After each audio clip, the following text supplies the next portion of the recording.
Sinasabi ko sa inyo, tanggapin niyo ang ating Panginoong Jesucristo.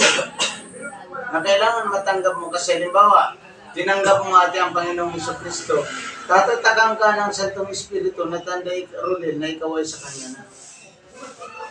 Tanda na ikaw ay sa Kanya kasi doon sa langit, babaguhin tayong lahat. Babaguhin tayo ng Panginoon. Halimbawa, dumating ang Panginoon ngayon, tinanggap mo ang Panginoong Jesucristo. Pag tinanggap mo kasi si Jesucristo, ang kondisyon nito ay assurance of salvation. Na ang inyong pangalan ay nakasulat na sa aklat ng buhay. Kung paano tayo nagpipirma dyan, ang inyong pangalan ay nakasulat sa aklat ng buhay for the assurance of salvation. Huwag ninyong hayaan na mapalaya kayo dito. Napalaya kayo dito at hindi kayo napalaya sa buhay na walang hanggan. Hindi yan maganda. Kasi ito na yung pagkakataon na mapalaya tayo sa buhay na walang hanggan. Kasi thank you sa Lord dahil inabot niya ako kasi may mga nagtuturo na hindi naman eksakto sa kanyang tinuturo. Ang tinuturo basta kung ano lang ang kanyang ituro. Pero sa atin ay tinutukan ko talaga kayo for the assurance of salvation. Matiyak ninyo na kayo ay ligtas. Bago man lang tayo mag-iwalay sa December, ay matiyak ninyo na kayo ay maligtas. Kasi anong kabuluhan ba ng buhay?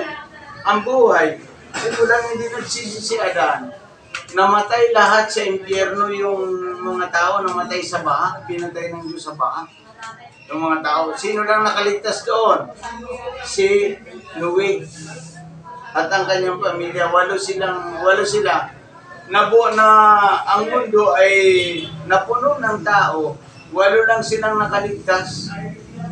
At yung 7 iyon ng mga makasalanan ay napakiusap lamang ni Noe. Napakiusap ni Noe sa Panginoon na yung 7 iyon ay huwag naman maparusahan, kundi sabi ng Panginoon, sige Noe, isasama mo na ang iyong pamilya sa daog. Yung kaligtasan inaalok ng Diyos sa atin, ayaw ko na pag ang tao'y namatay, pumunta dito sa impyerno. Alam mo ba laman ng impyerno kung ano? 7 beses pinainit ang apoy. Kaya kung papasok doon ng tao, sabi ng Biblia, mabuti pang hindi na siya isinilang sa mundo. Kaya nga, yung katotohanan sinasabi ko sa iyo, the way of salvation is Jesus Christ. Amen. Si Jesucristo. Kahit saan mo paikutin ang ating kaligtasan, the one and only name is Jesus Christ. Wala naman ibang pangalan na sinulat ang Biblia sa aklat ng buhay na maligtas. Ang kaligtasan ay na kay Kristo. Kaya, kung nung tinanggap nyo ang Panginoong Jesucristo, si Kristo kasi ang daan papunta sa langit, ayon sa binasa natin, sabi niya, I am the way, the truth, and the life. Ngayon, kapag tinanggap nyo si Kristo sa inyong puso, registrado kayo sa Diyos, papasok kayo sa kalangitan. Papasok kayo sa langit, sa buhay na walang hanggan. And then, kung hindi nyo tatanggapin si Jesucristo, halimbawa, babaliwalayin nyo ang salita ng Diyos at kayo ay kinuhanan ng Diyos ng buhay, bagsak kayo dito sa naglalagablab na apod. Yan ang mahirap. Mas mahirap pa ba ito sa dinadaanan natin ngayon na kaparusahan? Hindi. Kasi ito, city pretty pa tayo eh. Mainit lang ngayon. Mainit lang ngayon. Alin mainit sa impyerno? Tsaka dito sa loob ng barangay. Ang impyerno ay 7 beses pinainit ang hapon. 7 beses. Tingnan natin kung sino ang mga mahuhulog sa impyerno. Kaya, tingnan natin dito sa Revelation chapter 21. Tingnan natin nga kung sino ang mga mahuhulog sa impyerno.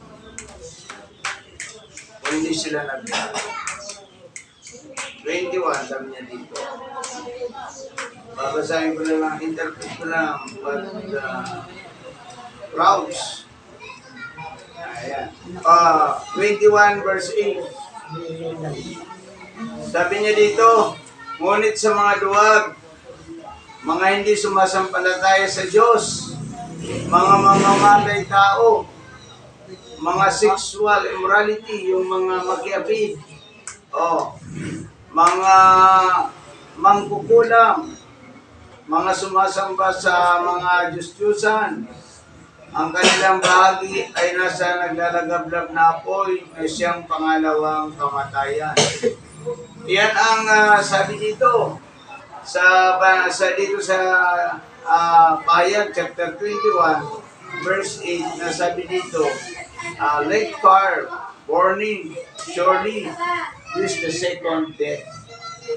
Ito talaga ang pupuntahan ng tao.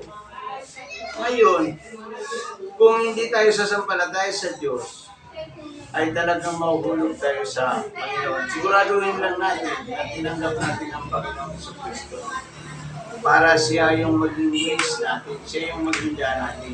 Alam mo ba, ang pagpasok sa langit, mahirap kung wala kang mapa.